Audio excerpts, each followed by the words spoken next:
Today on the Carolina Storyteller, we're going to be covering part two of our in-depth look at vampires. This time we're going to be looking at vampires in the media. So stay tuned. This is the Carolina Storyteller. In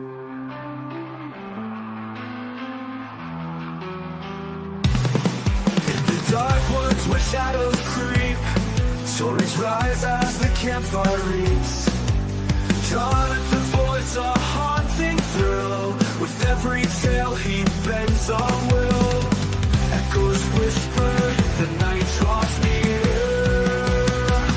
By the firelight of fears collide, the Carolina Storyteller on guide. Through the spooky, the feathering fight, fables of darkness igniting the night of the night.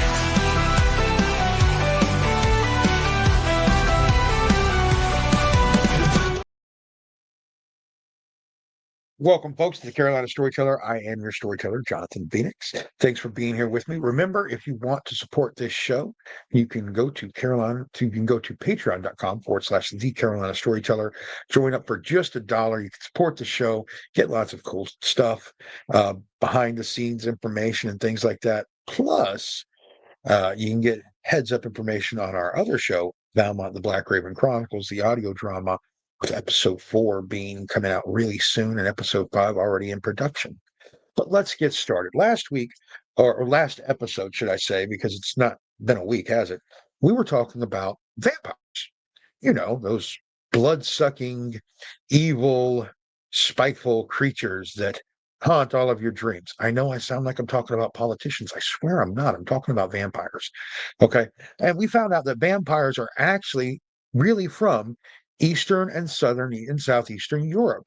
They're from places like Ukraine, Slovakia, Romania, Transylvania, a lot of Aeneas, Austria. Basically, if it ended in Ia, there was a possibility that there was a vampire that was born there. They also originated in the 1400s. Well, yeah, in the 1400s. So back in the 13th, 14th century, this is where these things came out. There were actually people that were accused of being vampires before Vlad Tepes. Yes, there was somebody before him. We found out that vampires are considered to be reanimated corpses, though some say that vampires can be born. Some say that vampires can mate and that there is a possibility of a vampire having a child with a human, and that is called a Drothmir. And it doesn't matter if it's a male vampire and a female human, or a female vampire and a male human, they can all have babies. So I guess what I'm saying is vampires aren't too different from us, but they are because they try to kill us and hunt us, right? Well, I don't know, maybe. This time, we're going to be talking about vampires in the media, how they've been represented to us, and how we see them today, and what brought on their rise to popularity. Now, while there were books about vampires that came out before, the first one we're going to start off with, and the first place we're going to go, is we're going to talk about this guy right here. Yeah, you've probably seen this. This is Bram Stoker's Dracula. This is the movie adaptation starring Gary Oldman, Keanu Reeves. It is a great movie, I think. And the effects on it were wonderful. Ran a little long, but in this story, Vlad Tepes, Count Dracula, has decided that he wants to leave Transylvania. So he contacts a agency in London. He wants to move to London. They send someone out, Jonathan Harker, and when he sees Jonathan Harker, he sees a picture of Jonathan's beloved Mina, who Vlad believes is the reincarnation of his wife, which is why he cursed God, which is why God cursed him back to turn him into a vampire. And so he immediately wants to go and find Mina. And of course, there's this whole thing where they chase him back to Transylvania, and then Mina cuts his head off. Um, this led to Mina Harker as a vampire appearing in another movie that was released at the same time, The League of Extraordinary Gentlemen. And this is based off of a comic book movie, I'm sorry, of the same name, in which basically a lot of our book lead characters, were put together to form kind of a superhero team. You had the Invisible Man, Dr. Jekyll and Mr. Hyde, Captain Nemo, Alexander Quartermain, Tom Sawyer, and Mina Harker, Dracula's bride. So Dracula had a major influence on media. This was what started romanticizing vampires and brought vampires out into the light. And while this movie was not made until the 90s, there had been many other adaptations of it, including one starring the late Christopher Lee. If you don't know who Christopher Lee is, I don't know what to tell you. The man has been in everything. I'm just saying, he was a Bond villain. He was Saruman the White in Lord of the Rings. This man had a heavy metal album. Okay, this man is literally the cousin of Ian Fleming, the guy that wrote James Bond and uh, is the basis for James Bond. The stories he used to tell his cousin, that's what Ian Fleming based James Bond off of. But hey, you don't need to know who Christopher Lee is or know that he once played Dracula as well. Dracula has appeared in so many versions that I could do an entire episode on just Dracula alone, not least of which being the recent adaptation anime of Castlevania that was seen on Netflix, where we see a very different Dracula from what we've seen in most other forms of media. He is very melancholy. Um, he is kind of believes that he's above humanity. He doesn't need to worry about them until they piss him off. And honestly, um, he's more of a relatable character in that than I think in any other form of media. So if you haven't seen the Castlevania anime, I highly recommend it. It's a great show, and they have a great depiction of Dracula. Now, moving on from Count Dracula, I want to go to something a little bit different because this is another vampire, has a similar name, um, but this is just to show how vast and wide it is. This is coming from the late 1980s, early 1990s. Allow me to present you Count Duckula. Now, Count Duckula was a TV show when I was a kid growing up. He was a vampire who had been resting for 1,000 years, and his servant Igor, and I can't remember her name, whatever her name was, went to bring him back, but she accidentally grabbed ketchup instead of blood. So Count Duckula came back not as a blood-sucking vampire, but as a vegetarian. And so while he was still being hunted by a Van Helsing who wanted him dead, all he wanted was broccoli. The man just wanted broccoli. Why were you hunting him down? This was a great show as a kid, and it was a way to kind of make fun of vampires a little bit. Um, Count Duckula and Count Dracula had a lot of things in common. First of all, they're aversion to sunlight, aversion to holy items. The whole thing that a stake through the heart would kill them. They also had the ability to turn into mist, turn into a bat, shape change. So they really matched each other. And it's why I brought Count Duckula up as the second form of vampires in media, because it really did show that there was kind of a pattern with what they were saying about vampires. Now, remember, last week we talked about the legend of vampires is that vampires did have an aversion to sunlight. They had to sleep during the day because they could not be out during the light. Um, um, they also had an aversion to religious iconography. Now, that transformed to an aversion to Christian iconography, which, of course, because Vlad Tepes was a Christian believing person when he became Dracula, the cross is what held power against him. It was the vampire's beliefs in the iconography that made it so powerful, which makes me wonder if there was a Jewish vampire, would a cross not work on them? I don't know. We'll have to research that later. It's coming next week. We're not doing that now. But of course, Count Duckula had the same issues. So we're getting a pattern here, but that pattern kind of goes off the rails a little bit when we go to our next one up on the presentation list. And this one is one of my favorite vampire movies of all times. If you haven't seen it, I don't know what the hell you were doing with your life, boo boo. I'm talking about And let me get this up right here. What in the world are you looking at? Let me this right here so that you all can see what I'm talking about. Ladies and gentlemen, getting this straight is so hard sometimes. We're going to be looking at 1987's The Lost Boys. Love this movie and love the way that it paints off of these vampires. Not only how it paints the vampires, but how the vampires are created. Because this is kind of the first one. Granted, in Dracula's version, if you're bitten by a vampire, you become a vampire. But that kind of would be ridiculous because all a vampire would have to do is go and bite everybody in the town and then they'd all be vampires. And we'd have an army of freaking vampires. It didn't make any sense in Dracula. In this one, it's the first time that we see that you have to drink the vampire's blood, or whatever it is. I'm assuming it's the vampire's blood. It never really says what's in the bottle, but that's what we get. And the Lost Boys, um, two brothers moved to Santa Clara, California, which is the myrtle capital of the world at the time, where they're forced to kind of relocate into this place that just isn't like what they're used to. And while they're there, the older brother, Eric, meets up with David and his gang of motorcycle riding bad boys. And David takes a liking to him, or so it seems.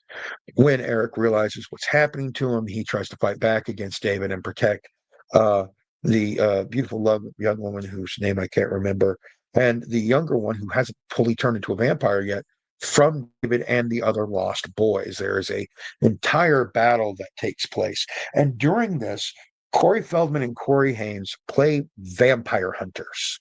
And they are hunting for these vampires, and they're telling everybody how to fight the vampires. You got to have crosses. You got to have holy water. You got to have garlic. You got to have wooden stakes. Well, this movie kind of throws that on its head because in the culminative scene, the one who they think is the head vampire comes in and they present all these things to him. They invite him in, and none of it works. The holy water in his drink doesn't affect him. The garlic on his pasta doesn't affect him. The mirror, he's got a reflection. The cross doesn't hurt him. None of it affects him. We find out later in the movie that's because he was invited into the home. And those things only work in your home if the vampire comes in uninvited. You can't use them against them once you invite the vampire in. So, very interesting twist to the lore because that's not what's in the lore. Supposedly, if you believe in your religious iconography, that belief is what gives it power, not inviting them in or anything like that. And as far as reflections, there was never anything about reflections with a vampire. That was all having to do with silver being considered holy and being something that they were allergic to. So remember, that's not in the lore. So The Lost Boys, while it is a great and classic movie, it also does a great job of turning the lore a little bit on its head. Now, moving from the silver screen, we are going to visit the anime world just a little bit with this next piece. It's one of my favorite movies of all time. And while it doesn't focus on a vampire as the main character, it does involve vampires. In specific, a vampire hunter. And I'm talking about Vampire Hunter D. This anime came out in the early 1980s. I saw it as a child and I just fell in love with it. D roams a post-apocalyptic world, riding a metal horse, hunting down vampires who have basically taken over the world. Um, we screwed up, and the vampires ended up taking over after we screwed up. And now they kind of run everything, and humans are basically enslaved to them. And D is kind of putting a stop to that. He ends up being found out to be a Drothmir, and we talked about that last week. Drothmir are the half-breed children of vampires and humans, and his father is none other than Vlad Dracula. And that is who he's hunting throughout the entire movie. And if you haven't seen it, I recommend it. It's a great movie.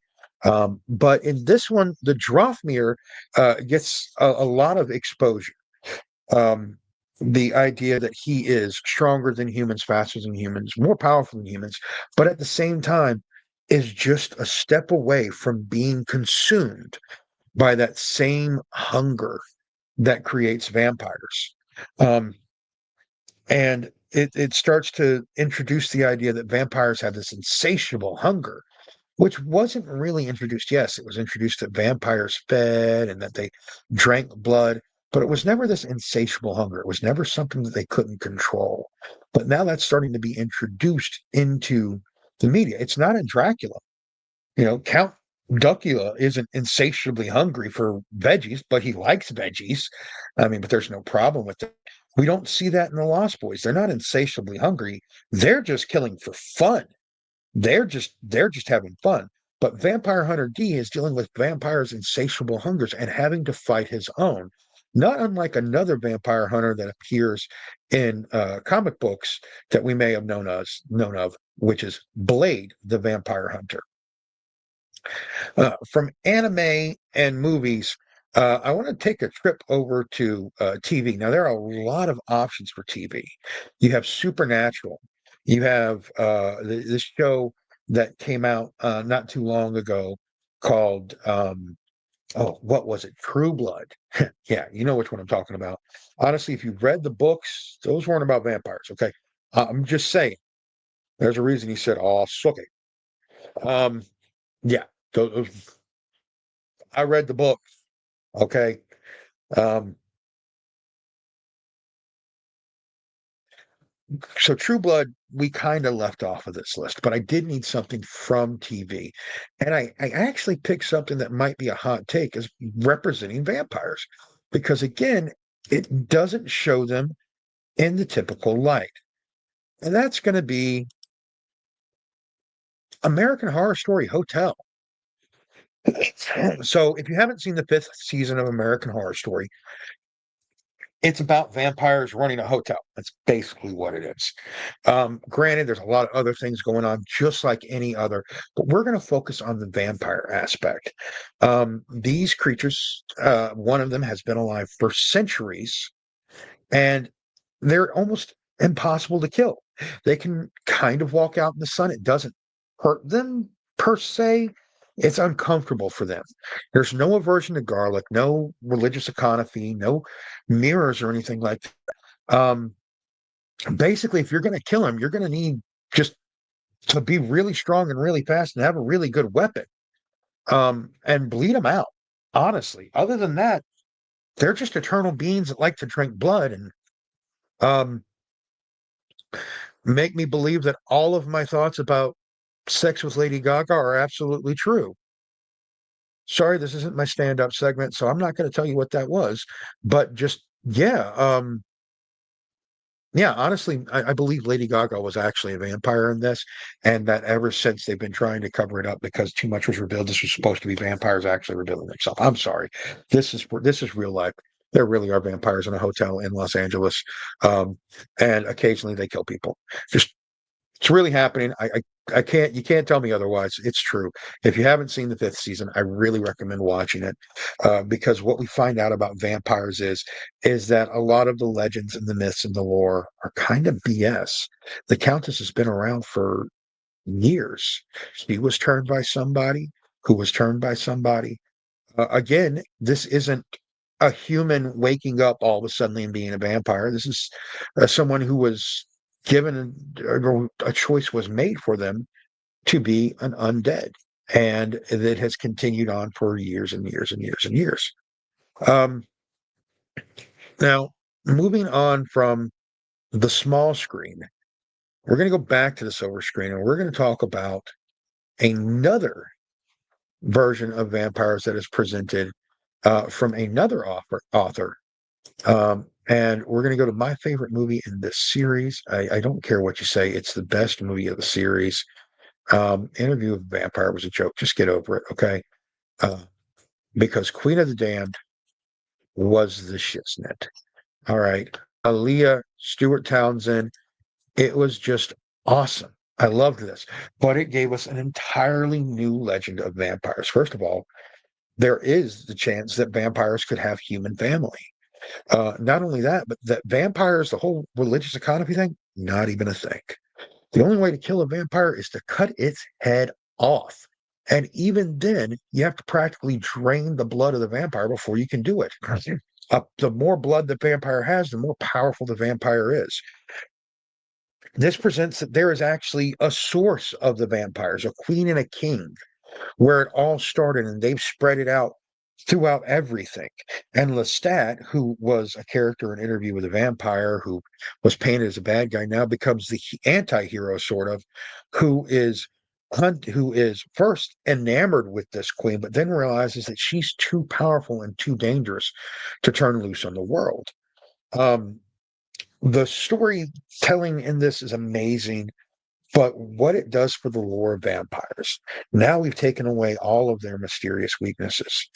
Do they like sunset? Do they like sun? No, they don't like the sun at all. In fact, being in the sun will burn them to death. And whereas the allergy to sun, things like that, have always been considered in these books. Um, considered that the sun was dangerous to them. In these books specifically, if they are left out in the sun, they will burn to death. They catch fire and burn. It kills them, except for the queen, because she is so pure. Her blood is so powerful. And anyone who drinks her blood receives that power, which makes them able to walk in the daylight. Um, and this, of course, does just all kinds of numbers on what we know about vampires. Their cross isn't going to stop them. A stake through the heart, not going to do anything. They're just going to come right back at you. You got to take their head off and basically burn them. We're going back to old school. You got to get torches and pitchforks, ladies and gentlemen. You're not going to get it done with just thoughts and prayers here. Okay. Um, I think this is important because silver is mentioned as being the primary weapon for doing this head cutting off. And when we look at shows like Supernatural, which have a take on vampires as well, and their take for killing the vampires doesn't really involve a lot of religious economy. Yes, the sun weakens them, but it also isn't nearly as important as using something silver to lop off that freaking head and then burn the stuff away. Um, the other thing that comes from Anne Rice's series is the idea of bad blood and drinking the last drop. So, how you become a vampire is you were given the gift of vampirism by another vampire. You basically have to drink their blood. But if a vampire is drinking someone's blood and they drink the last drop into him, they take on their own death. Like killing somebody through vampirism is dangerous as hell. Now getting away with drinking somebody's blood is dangerous. So, you got to kill them, but you can't kill them by drinking them. You got to let the last drop be spilled in some other way, shape, or form. Um, and this, I think, kind of gives rise to the idea of a romanticism, which is seen in True Blood, of vampires having humans that they feed off of regularly. Because, again, these Queen of the Damned, the Anne Rice vampires, they don't transfer vampirism through the bite. Vampirism is transferred through the blood. And the idea is that they could technically feed off of a human forever, just by a human giving them just enough blood to survive every day and then spending a day recouping that blood, which we know a vampire could survive off of supposedly a pint of blood a day, and humans can donate about a pint of blood a day without really having any problems. I think I might be wrong. Either way, maybe you need get 7 humans. That way you got a pint every day and the humans are getting refreshed. Whatever. Vampires could be living right now in conclaves with 6 or 7 donors and we wouldn't know it. Wait, I do know a vampire who's doing that right now. Holy crap. Anyway, don't worry about it. We're going to be moving on from this because I want to end this episode by giving a hot take. Well, not so much a hot take, but giving my take on the most recent changes to vampire lore. And that means that we've got to go completely in a different direction. We're going to look at and talk about. Can't believe I'm going to do this, guys. Twilight. Yes, the Twilight series. This is a series of books that came out in the early 2000s where vampires were a little bit different. First of all, they had much harder skin. There was no allergies to religious iconography or anything like that. Killing a vampire was 10 times harder. They could go out in the daylight, but the only problem is that because of how they were and their beauty, going out in the daylight made them sparkle. Yeah, it made them sparkle. Now, this is because their skin was hard like diamonds. They were also cold to the touch. Of course, vampires were um, deceased humans. All vampires were deceased humans who were somehow given the gift of vampirism through one way or another. Some because it was a mercy because they were dying of some kind of illness, like Edward. Others, it was kind of forced on them, or it was given to them just to see what the hell they would do, like Alice. Um, And while a lot of people really love this take on vampires and this love story between Edward and Bella, Edward is 200 years old and Bella who's 16. Yeah, we're not going to talk about that.